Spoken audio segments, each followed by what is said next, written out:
Shalom Aleichem, on est dans Agalat Kelim. Agalat Kelim, c'est pas Tevilat Kelim. Tevilat Kelim, ça veut dire quand on a acheté un ustensile qui est neuf, et puisque maintenant c'est un goy qui l'a fait peut-être, alors on le trempe. Si c'est sûr que c'est un goy, on le trempe dans le mikvé avec bracha. Mais si on est dans un doute, on n'a pas le droit de tremper avec bracha. Maintenant, Agalat Kelim, c'est que l'ustensile, il était avant ou chalav ou bassar, et maintenant je veux le changer. Je veux que maintenant de chalav, je vais le faire bassaré. Nous, les séfarades, il n'y a aucun problème. Chez les ashkenazes, ils ont un petit point qu'ils ne peuvent pas faire ainsi. Il faut attendre 24 heures, rien qu'après, il faut le kashériser a priori. Aval, si maintenant un homme, lui, maintenant, il ne peut pas s'en passer, il veut maintenant l'ustensile, maintenant l'utiliser, même pendant les 24 heures, mais il faut suffisamment que, c'est une grosse marmite, que maintenant, il y a 60 fois le chalavi qui est dans les perroirs, okay? Et il faut une grosse marmite. L'argile, ça ne peut pas se cachériser. Parce qu'un homme, il est très pointueux dans cela, il craint que ça va éclater. Alors, mais là, on ne peut pas utiliser un argile qu'il a été utilisé avec Hametz. Même si maintenant un homme il dit, mais je n'ai pas mis de Hametz, mais puisque tu as mis dans le four, il a absorbé maintenant le goût du Hametz qui était dans le four. C'est pour cela, qu'est-ce qu'il faut faire avec de l'argile? Avec l'argile, on doit le mettre dans l'armoire, fermer l'armoire et marquer Hametz. Du porcelain, c'est considéré comme de l'argile. Et puisque maintenant c'est comme de l'argile, mais maintenant on ne peut pas le cachériser. Alors on doit le mettre dans l'armoire. Alors si maintenant c'est sûr et certain que le bonhomme il a utilisé dans le froid, avec le froid. Par exemple, il a mis du lait froid dans du porcelain, mais là il n'y a aucun problème. On ne peut pas maintenant, s'il a mis par exemple une bière, s'il a mis une bière dans un keli, et ce keli là maintenant, dans cet ustensile, il est resté plus que 24 heures, c'est considéré comme macéré. Là maintenant, on va voir comment on va cachériser un keli suivant.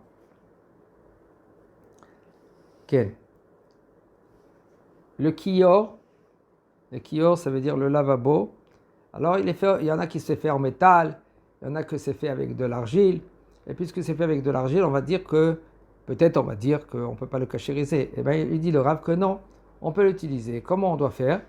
On doit prendre par exemple de la bouilloire, que c'est de l'eau bouillante, et de verser autour. Avant, il faut bien nettoyer maintenant le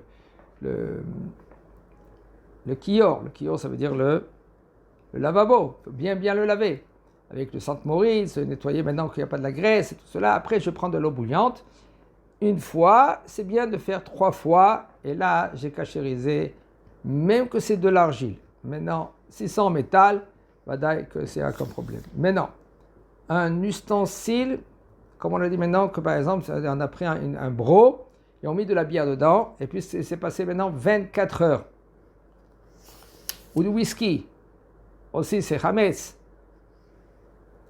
Puisque c'est passé 24 heures, on ne peut pas utiliser cet ustensile pendant Pessah. Parce que c'est considéré comme macéré. Alors qu'est-ce qu'on doit faire? On doit en premier bien le nettoyer, même que c'est du verre. Si c'est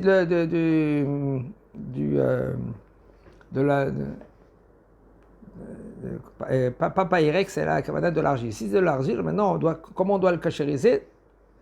De la manière suivante. Comment? On va remplir de l'eau une fois. On va laisser 24 heures. Après, on va le verser, on va rajouter encore de l'eau. 24 heures. 3 fois comme ça. Là, on a cachérisé. On parle quand c'est avec du froid. Tout ustensile que c'est fait en verre, pas besoin de le cachériser. Nous, les séfarades, même que quelqu'un il a fait une soupe, par exemple, Hametz, dans un bol, que ce bol-là, il est fait en verre. Nous, il n'y a aucun problème. Pyrex, il y en a qui veut dire que Pyrex, c'est du verre et on doit le cachériser comme on cachérise une marmite. Pourquoi le verre, on ne peut pas le cachériser et pas besoin de le cachériser? Parce que le verre, on craint qu'il va éclater. Mais là, puisque la majorité du temps, on utilise avec le verre, avec le froid, il y en a que c'est avec le chaud. Même que c'est avec le chaud, il n'y a aucun problème. On peut l'utiliser parce que nous, les séparades, comme ça, ils pensent Maran à Shulchan Aruch, le verre, il n'absorbe pas, même que tu as mis du hametz dedans, chaud. Ça suffit de le laver avec du savon, et là, il n'y a aucun problème. Il y en a qui veulent dire que de nos jours, le verre, il est très très fort. Aval, comme le métal aussi, il est très très fort, mais là, il n'absorbe pas. Aval, la halakha, elle est, le métal, il faut cachériser, le verre, il ne faut pas le cachériser, et là, il n'y a aucun problème. C'est bien de cachériser le pyrex, parce que l'homme, il ne craint pas que ça va éclater. Un ustensile en émail, il dit le Rav, on peut le mettre dans l'eau avec de l'eau bouillante, et il n'y a aucun problème de le cachériser. Ken.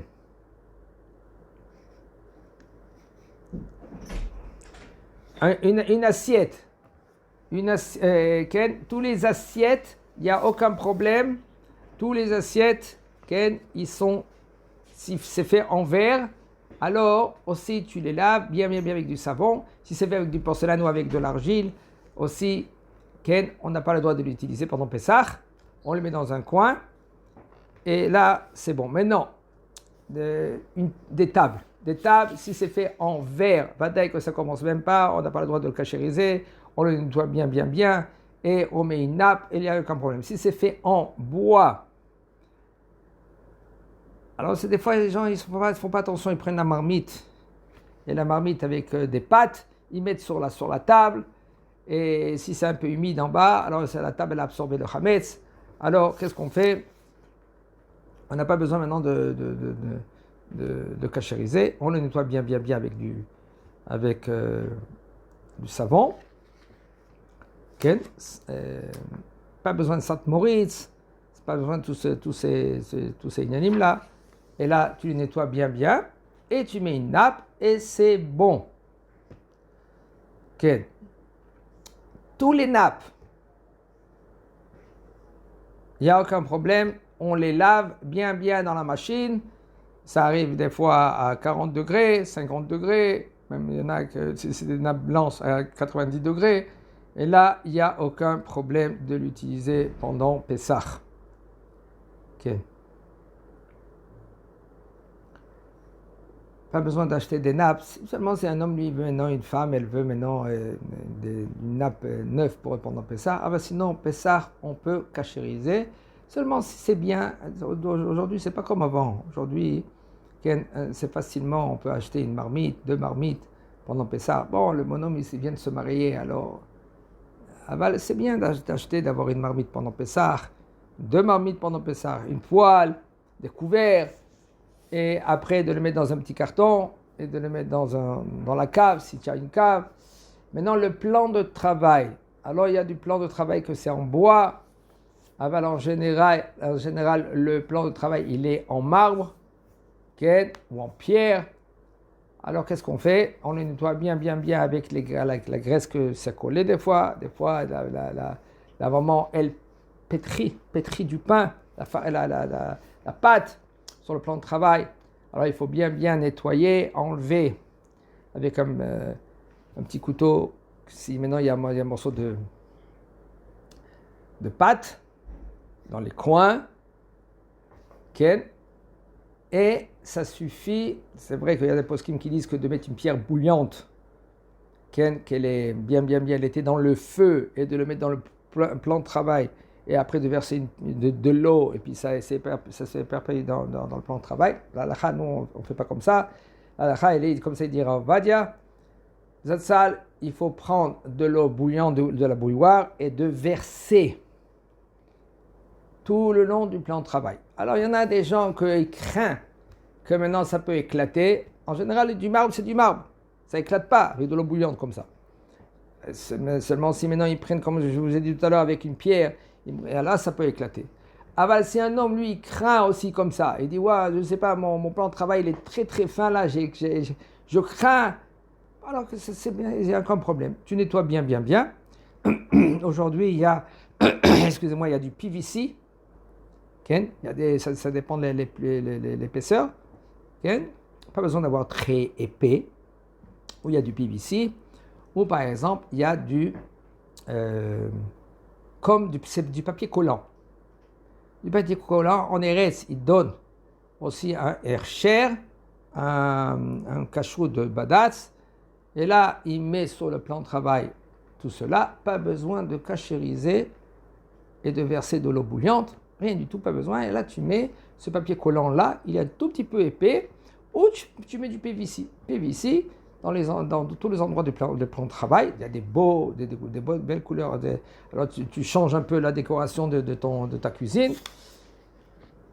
Ken. Et là qu'il faut faire très attention quand on cachérise les ustensiles, on les cachérise avant le issur de Hametz, parce que sinon après c'est un problème. Ken. Il ne faut pas mettre, si par exemple tu as un ustensile de chalavi et aussi un ustensile de bessari, et tu les mets dans la marmite. Par exemple, tu as une grosse marmite comme ça qui est le bout. Et là, seulement si maintenant ils n'étaient pas ben yomo. Ça veut dire qu'ils ont passé les 24 heures. Si ils sont dans les 24 heures, il faut les cachériser un derrière l'autre et pas les deux ensemble. Okay. Alors, un ustensile, que cet ustensile il a passé les 12 mois. Il y en a qui veulent dire que puisqu'il a maintenant passé les 12 mois, alors c'est tout ce qui se passe maintenant dans les perroirs de l'ustensile, il devient comme de la poussière. Okay. Mais quand même, il dit a priori, le Rav, il dit En levashel bo bepesach bli ercher karaoui. Il faut bien le cachériser avant. Si maintenant, après coup, le bonhomme il a fait quelque chose à manger, là, c'est bon, bedi avad. Minak bne Ashkenaz bechol yemot hashana. Regardez le minak des Ashkenaz. Chez l'oléagil, on n'a pas le droit de cachériser un ustensile de bassar.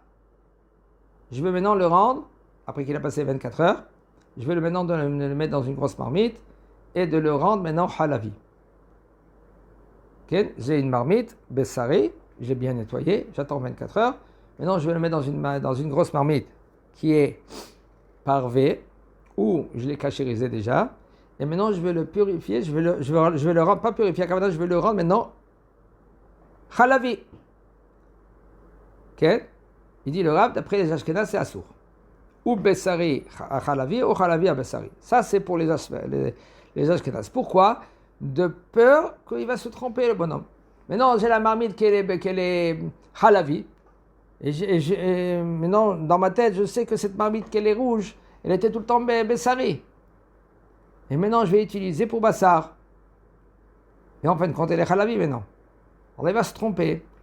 Mais chez nous, les séfarades, il n'y a aucun problème. Tant que tu veux, tu peux changer de Bessari à Chalavi, de Chalavi à Bessari. Il n'y a aucun problème. Oulam, Kelim Shurcheru le Tzorech Pesach, même selon les Ashkenaz, des ustensiles qu'ils ont été